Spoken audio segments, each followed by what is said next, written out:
They say if someone truly loves you, they'll never change. Now that's adorable.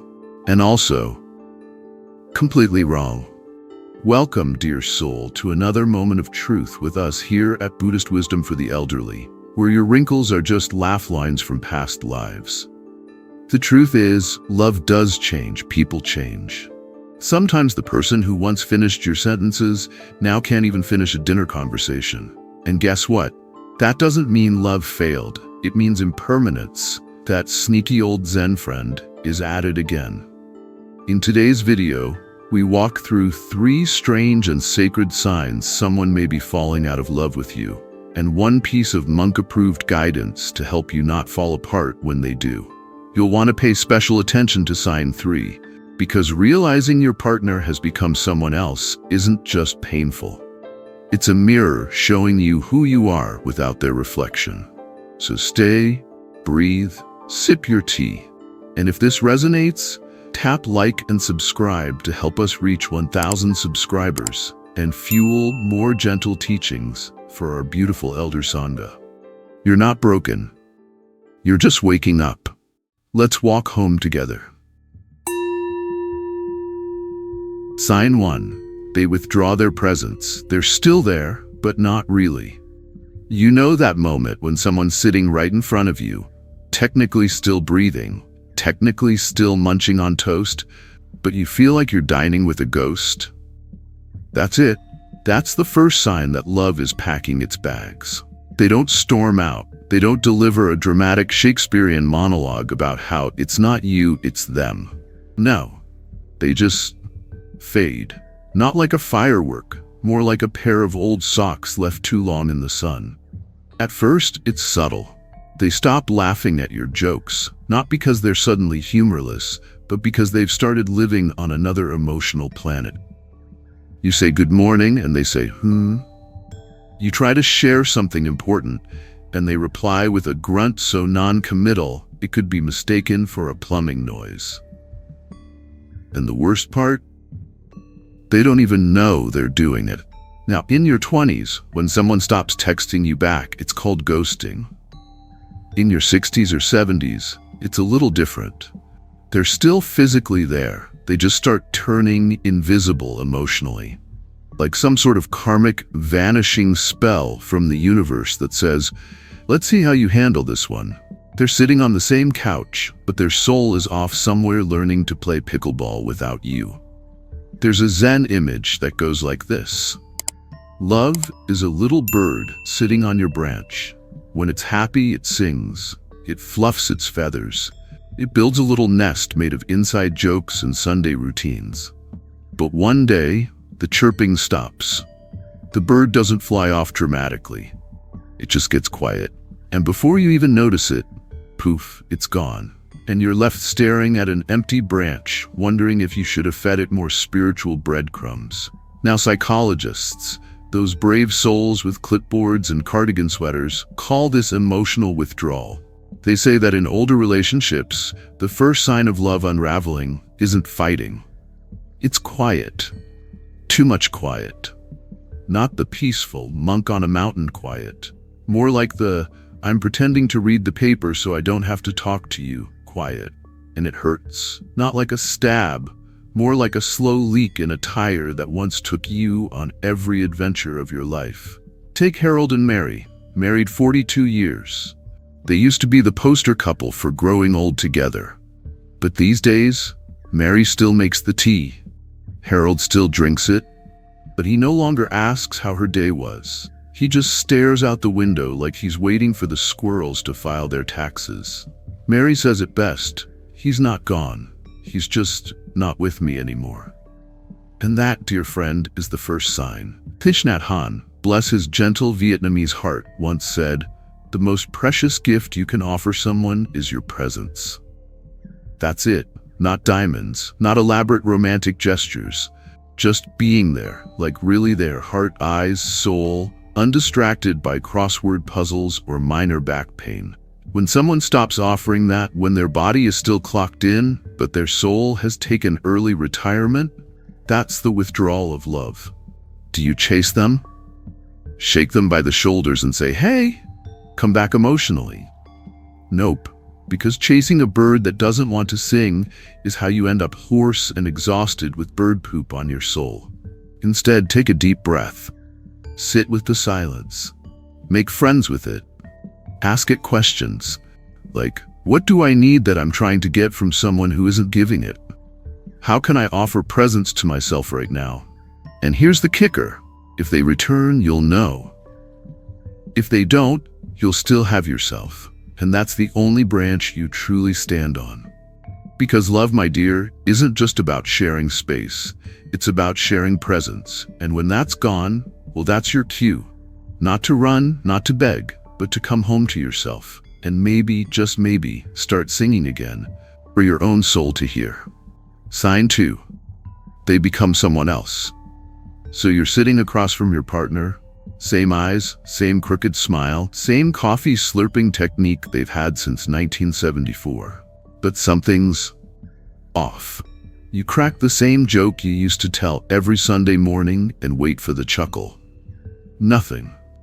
You talk about the trip you always dreamed of taking together and they say, I don't really feel like traveling anymore. You look at them, and it's like they've been replaced by a very polite impersonator. Here's the second sign of love fading. They don't just pull away. They become someone else.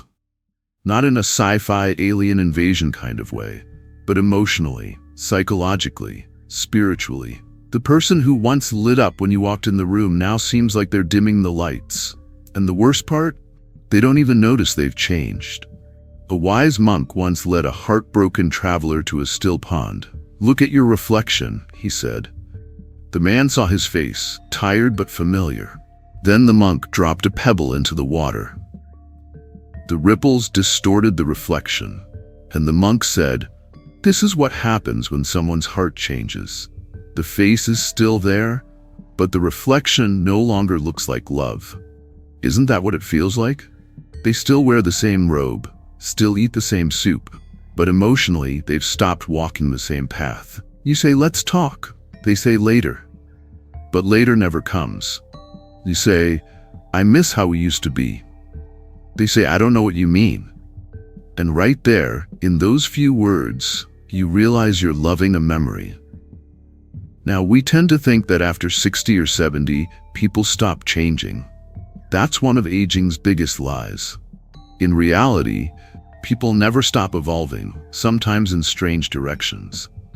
Even longtime partners can hit a stage where they say, I don't know who I am anymore, but I know I'm not that person.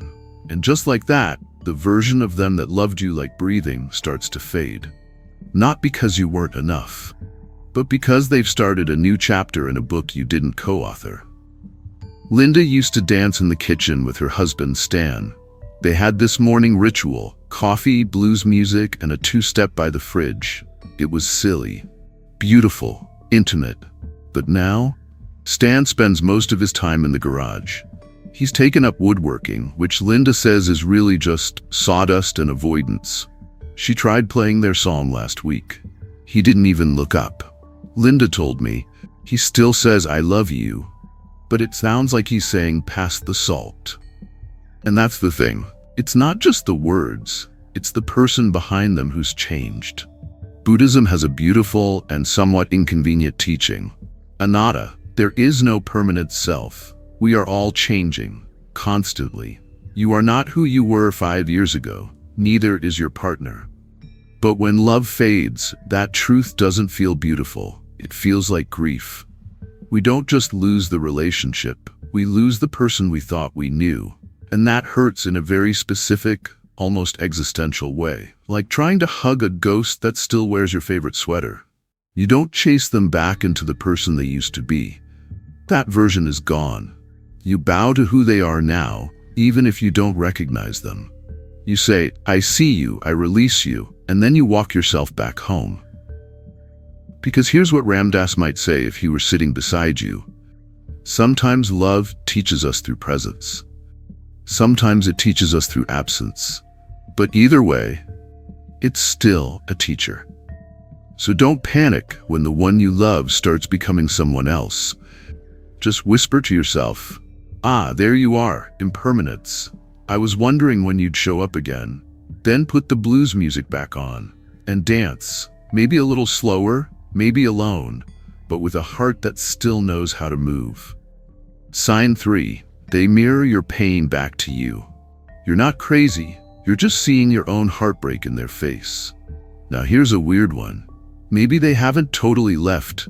Maybe they haven't become a stranger. Maybe they've become a mirror, a big, emotional, soul-reflecting mirror. And every time you look at them, you don't just see them, you see you. Your longing, your ache, your fear that maybe love is slipping. And because love has gone quiet, all you hear in the silence is your own panic echoing back. They don't say anything mean, they don't do anything dramatic. They just sit there, and suddenly everything they do hurts. They sigh, and you feel dismissed. They don't ask about your day, and you feel invisible. They don't reach out, and you start thinking, maybe I'm not lovable anymore. But here's the tricky part. They're not actually doing anything to you. They're just no longer covering up your wounds with their love. And so, your pain has nowhere to go but inward. In those moments, your beloved stops being a partner and starts being a spiritual teacher you didn't ask for. Every little act, or lack thereof, becomes part of the curriculum. They used to look at you and light up. Now they look through you and light up the TV instead. And in that disconnection, you don't just grieve the person. You grieve the version of yourself that felt special in their eyes. Margaret and Joe had been married 47 years. Margaret still cooked his favorite oatmeal every morning, even though she personally thought it tasted like warm cardboard. One day, as she set the bowl in front of him, he just said, "Thanks," without even looking up. She didn't say a word, but inside, she shattered. Later she told her sister, "I don't know why that hurt so much, it's just oatmeal." But it wasn't about the oatmeal, it was about the lack of recognition. The quiet confirmation that the connection wasn't mutual anymore. Joe wasn't cruel, he wasn't angry, he was just not seeing her anymore. And in that absence, Margaret saw everything she feared about being old, unwanted, invisible. There's a Buddhist concept that hits hard here. We think the person in front of us is hurting us, but often they're just a mirror for our own clinging. We look at them and think, "Why aren't you loving me the way you used to? Why can't you make me feel safe anymore? Why am I not enough for you to stay present?" But behind those questions is a deeper truth. Why have I given you so much power over my peace? And that, my friend, is when the mirror becomes useful, not to blame them, but to see yourself clearly. The longer we've been with someone, the more our self-worth tends to get braided into their approval. When they smile, we feel valuable. When they withdraw, we question our worth. But here's the trap. You are not the reflection in someone else's eyes. You are not only lovable when you are loved. That's the kind of truth that stings, but also frees you. What do you do with the mirror? You don't smash it. You don't yell at it. And for the love of Buddha, you don't try to polish it hoping it will love you back. You thank it. Thank you for showing me the places where I forgot I am whole. Then you turn inward. You sit with what's yours, the fear, the longing, the loneliness. You don't stuff it down. You don't spiritual bypass it with quotes and affirmations. You just be with it. Because underneath that ache is something beautiful. The part of you that still wants to love. The part of you that is still alive. So when they sit across the table and feel miles away, don't blame them. Look inward, gently, with kindness, and maybe whisper to yourself in your best Ram Dass voice, "Ah, this again, the lesson of self-love disguised as heartbreak, tricky but familiar." And then, have your oatmeal. Make it with cinnamon next time, for you. So now you've seen the signs, the quiet withdrawal, the shape-shifting, the aching mirror. And maybe you're wondering, what in this wide, wobbly world do I do with all of it? Well, now we've come to the part where the dust begins to settle, where the monk speaks, and where you begin to remember. You're not here to chase love. You're here to return to yourself. Your partner may be leaving, but you're still here. So what now? The traveler, heart sore and eyes tired, looked at the monk and whispered, "I don't know who I am without her." And the monk, with the kind of smile that's either cosmic wisdom or gas, said, "When someone walks away from your heart, don't follow them with your soul. Stay with yourself." Now that's beautiful. But also, what the heck does that even mean when your chest feels like a sock drawer with a hole in it? That's why the monk did something truly miraculous. He got practical. He handed the traveler a little scroll. It wasn't filled with ancient sutras or lofty mantras, just 5 simple things. 5 small acts of daily presence. Because when someone stops loving you, the one person you really need to show up for is you. 1. Start each morning with a question, not a memory. You know the temptation. You wake up and your mind immediately goes, "Why did he say that? What did I do wrong? Was it that thing I said in 1997? Instead of replaying your greatest hits of heartbreak, ask this: what part of me is still here? That's right. You. Still breathing. Still choosing. Still worthy of tea and sunlight. This question gently pulls you back to the only relationship you have full control over, the one with yourself. 2. Make one tiny decision that belongs to you. When love fades, life can feel like it's on autopilot. So choose one small thing each day, just for you. Pick your outfit with intention. Try jam instead of butter. Walk a different route. Every choice is a reminder you're still steering the ship. Even if it's just the SS, make tea and cry a bit. 3. Write the letters you'll never send. This one's pure gold. Every evening, write a letter to the one who's fading. Tell them what you noticed, what you hoped for, what hurt. Say it messy, say it raw, then tear it up or burn it, or tuck it in a drawer with your old concert tickets and your one fancy pen. We write not to change them, but to hear ourselves clearly. You'll be amazed what your soul's been dying to say once the page listens better than your partner did. Before, create one new ritual that's just yours. Rituals are what keep the heart from unraveling. Not the ones you did together. Not the every Friday night was movie night kind. A new one. Light a candle at dawn.